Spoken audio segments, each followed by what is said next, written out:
In the history of power, dictators rarely collapse because an enemy army breaks through the gates. Most regimes begin to die much earlier the moment the ruler stops fearing the outside world and starts fearing the people closest to him. That is the real beginning of collapse. Today, I want to explore that moment through the lens of political psychology and criminal psychology.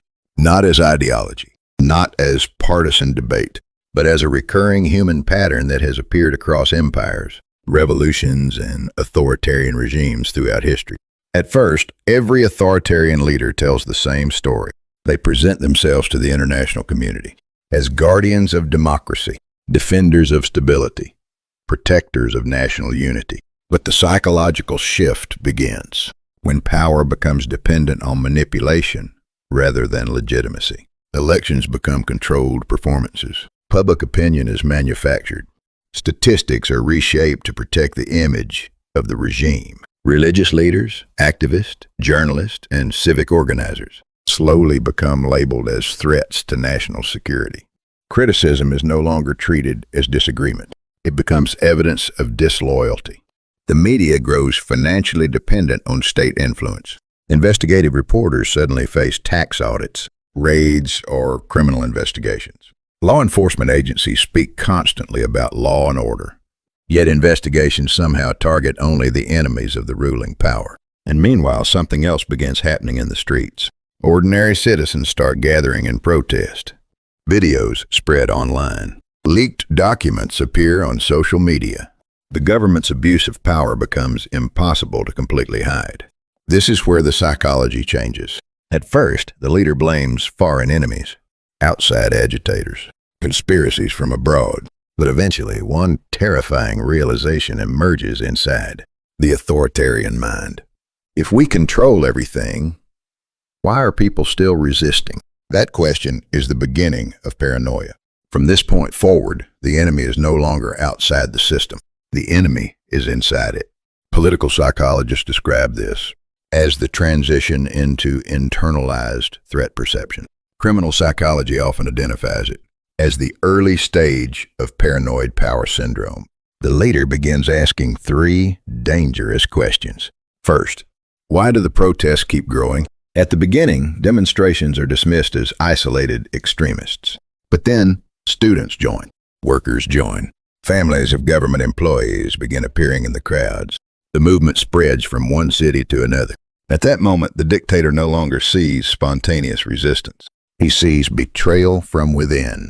He begins to think, this level of coordination is impossible without internal cooperation. Second, why is information leaking? This is an even darker stage psychologically.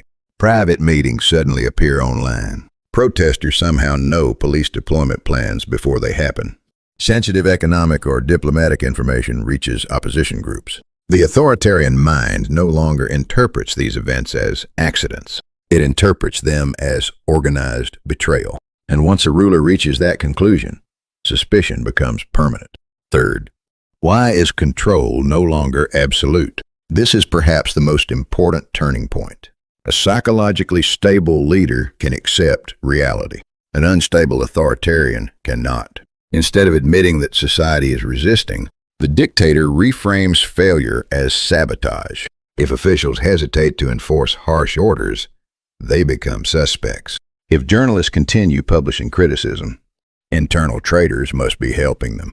If judges or institutions show independence, the system itself is considered contaminated.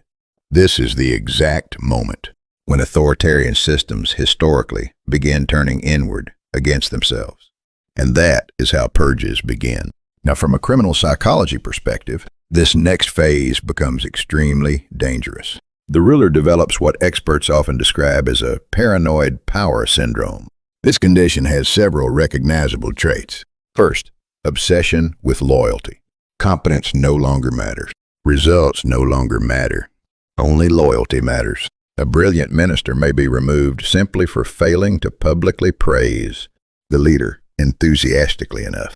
A military commander offering honest, strategic advice may suddenly be treated as a political enemy. A longtime ally may fall under suspicion merely because he remains silent during a meeting. In healthy systems, disagreement improves decision-making. In paranoid systems, disagreement becomes treason. Second, ordinary behavior starts being interpreted as betrayal. A delayed report becomes intentional obstruction. A subtle difference in language becomes ideological deviation. Avoiding eye contact during a meeting becomes evidence of conspiracy. Notice the psychological inversion happening here. Evidence no longer creates suspicion. Suspicion creates evidence. That distinction is critical. Third, information becomes tightly controlled. The leader begins punishing officials who deliver negative news. Gradually, only positive reports survive. Intelligence agencies filter reality.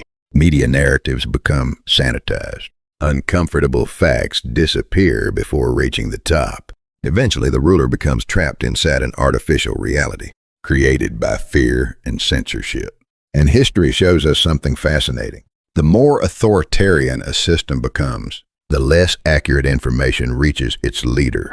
At the very moment absolute control appears strongest, the regime is often becoming blind. Fourth, inner circles begin collapsing. Trusted advisors disappear.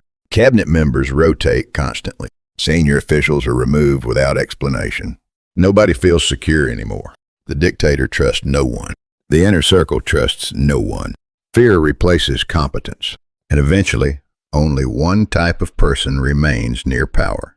Not the most intelligent, not the most capable, only the most obedient. This is why authoritarian systems become increasingly irrational near the end of their life cycle. The leader eliminates the very people most capable of saving the system. History repeatedly demonstrates the same tragic pattern. When fear dominates power, power begins consuming itself from the inside. Ancient wisdom understood this long before modern psychology did. In the Tibetan Book of the Dead, there is a profound idea.